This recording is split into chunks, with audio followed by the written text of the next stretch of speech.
It's been more than 20 years since Star Trek.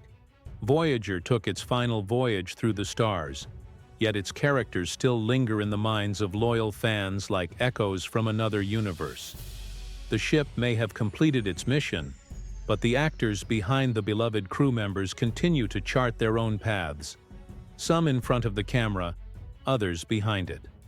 What happened to the faces we once watched navigate wormholes and alien worlds? Let's set a course through time, diving deep into the post-Voyager journeys of these iconic stars. And trust me, some of their transformations are as dramatic as any episode they filmed. Roxann Dawson, who once brought the passionate and brilliant B'Elanna Torres to life, was already in her late 30s when Voyager began airing in 1995. As a half-Klingon engineer grappling with identity and anger, B'Elanna resonated with fans for her depth and relatability. But Dawson didn't stop once the ship returned to Earth. She reinvented herself behind the scenes.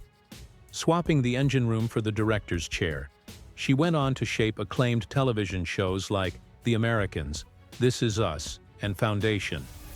Now at 66, she commands respect in the industry not as an actress, but as a director with vision and influence. From sci-fi warrior to a master of human drama, her evolution is nothing short of cinematic. And then there's Kate Mulgrew, Captain Janeway herself. When she took the helm of the USS Voyager at age 40, she became a symbol of strength, compassion, and intelligence. As the first woman to lead a Star Trek series, Mulgrew gave us a captain who didn't just command, she inspired. After Voyager docked for good, Mulgrew never stepped off the stage. Her gripping portrayal of red and orange is the new black proved she could morph into complex roles with ease. At 69, she still acts across television, theater, and animation, and continues her advocacy for Alzheimer's awareness with the same fierce determination she once used to guide her crew home. Her legacy? Not just as a captain, but as a trailblazer. Not all heroes wore pips on their collars. Some came in holographic form. Robert Picardo, who portrayed the acerbic yet evolving emergency medical hologram, began the role in his early 40s. What started as a no-nonsense program developed into one of the most emotionally rich characters in the series. With each episode, he brought wit, sarcasm, and surprising tenderness to a role that could have been one note. After Voyager, Picardo remained a fixture in the world of science fiction, appearing in Stargate SG-1, The Orville, and countless voice-acting projects. Now 71, he still brings levity, insight, and passion to his work, and is a fan favorite at conventions, often recalling how the character who had no name became unforgettable. But if there was ever a redemption arc done right, it belonged to Tom Paris, played by Robert Duncan McNeill. Introduced as a disgraced pilot given a second shot, Paris transformed into a dependable officer and romantic lead opposite B'Elanna.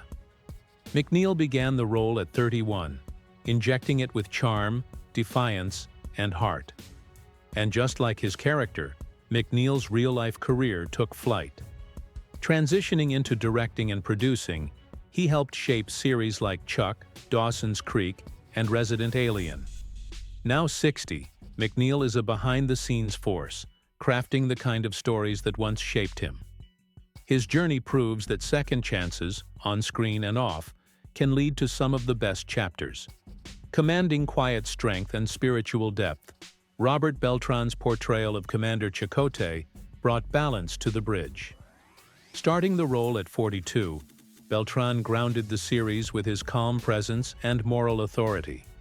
Off-camera, he pursued a blend of film, stage, and television work, continuing to take roles that reflect his artistic sensibilities.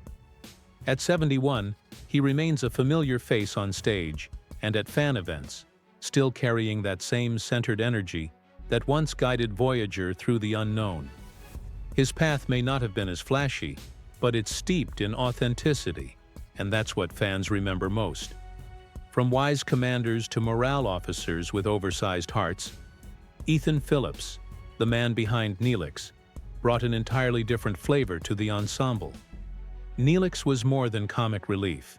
He was the heart of the crew, offering hope in dark moments. Starting the role at 40, Phillips played the cook, guide, and optimist with a rich backstory that often broke hearts. After the series, he lent his voice and talent to numerous stage and screen roles. And at 70, he continues to engage fans, reminding them that kindness and laughter matter, especially in deep space. And last but never least, Garrett Wang stepped onto the bridge as the earnest and principled ensign Harry Kim. At just 27, he brought youthful energy and sincerity to the role, embodying the idealistic side of Starfleet. Despite never receiving a promotion on the show, his character matured immensely over 7 seasons.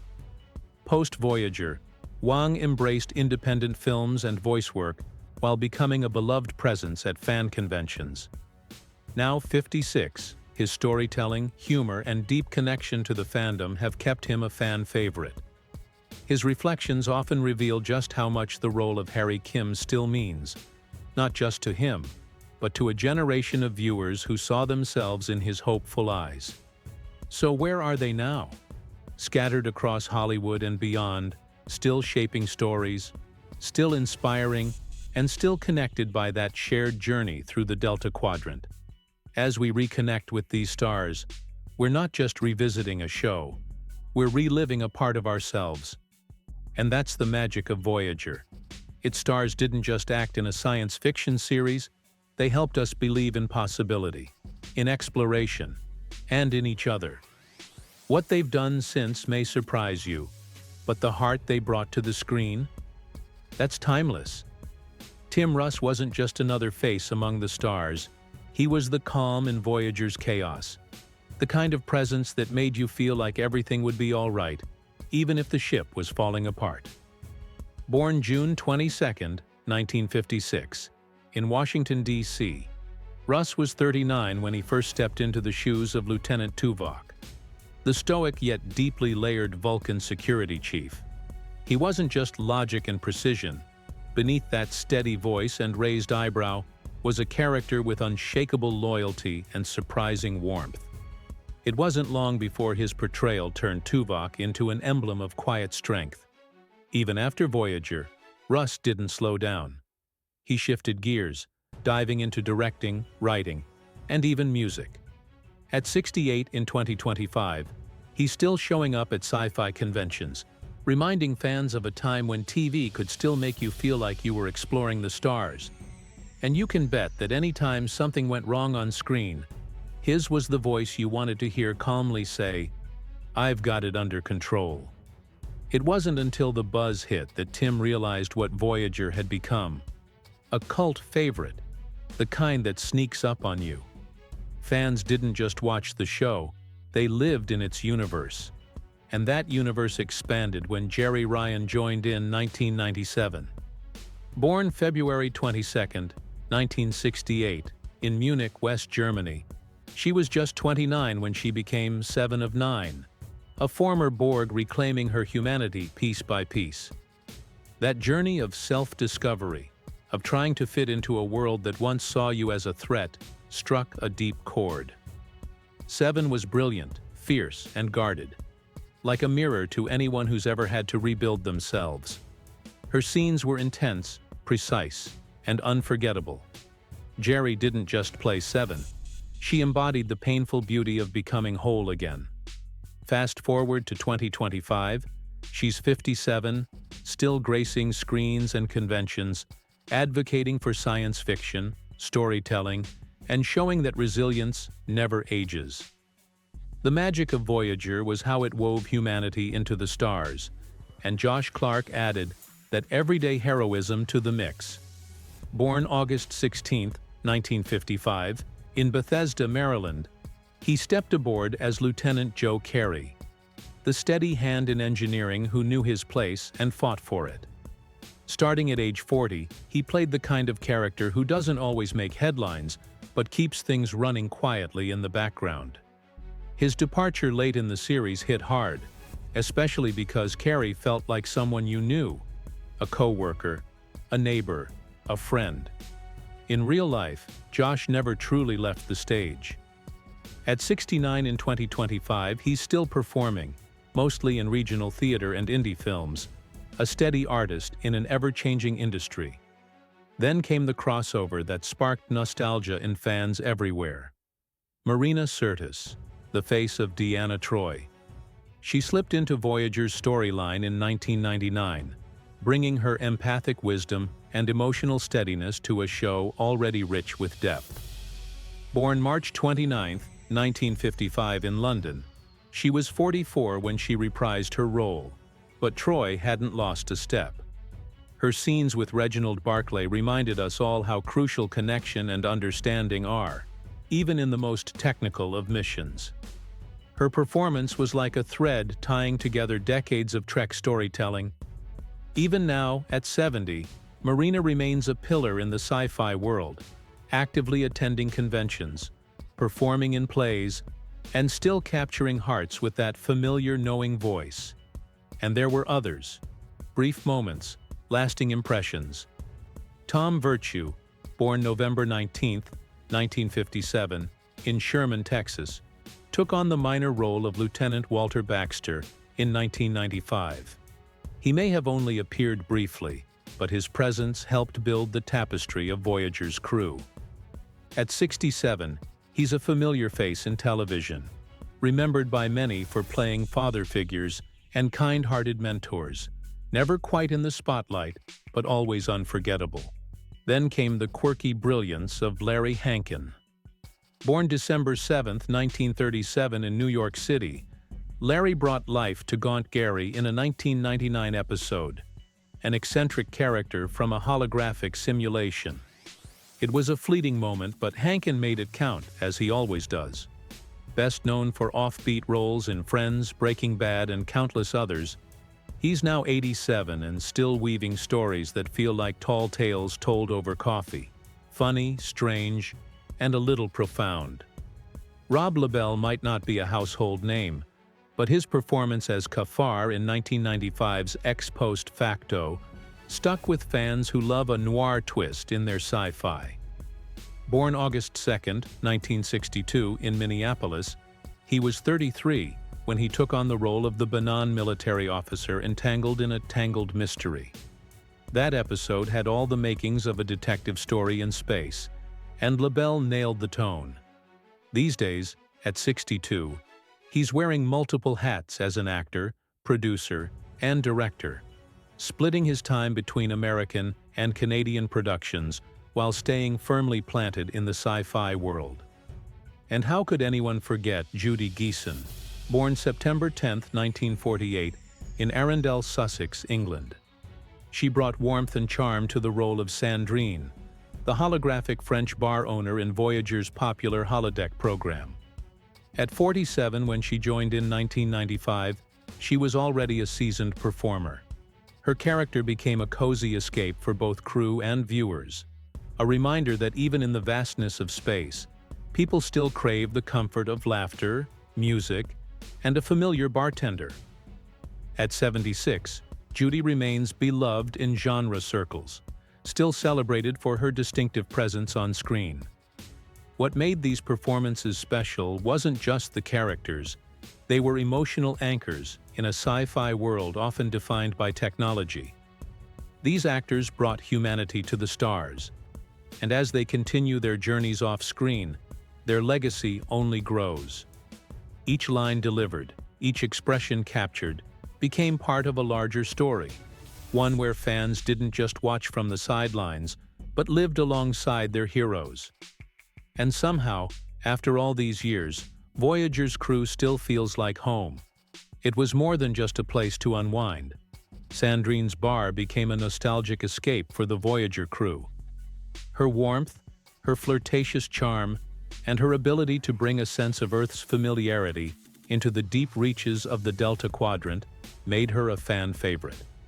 Off-screen, Judy Geeson left an indelible mark in classics like To Sir, with love and spine-chilling roles in Lords of Salem and other cult horror films. Now 76, she stepped out of the limelight, embracing the serenity of retirement after decades of captivating performances. Her silence speaks volumes, an actress who gave everything on screen, and now enjoys the quiet she's earned. Then there's Brian Markinson, whose performance as Sulan in Faces still sends chills down the spine. At 34, he brought a haunting intensity to the role of a desperate Vidian scientist who pushed ethical boundaries in his quest for a cure.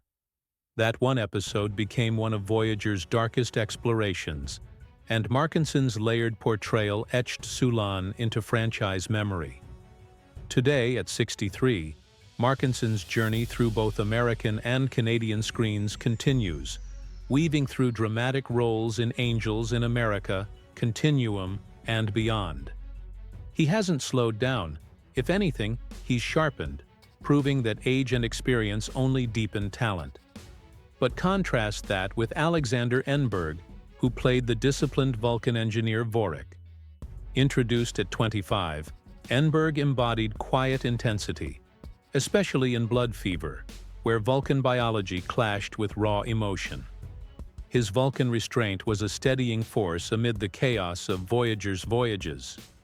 Now, 53, Enberg has taken a different path, retreating from the limelight, keeping his contributions behind the scenes in visual effects. His life is a quiet echo of his character, low profile, logical, consistent. But the silence makes fans wonder, what else is brewing behind that calculated calm? Jennifer Lien, meanwhile, delivered one of the most emotionally resonant performances as Kes. With empathic abilities and a thirst for growth, she added vulnerability and spiritual depth to the medical bay.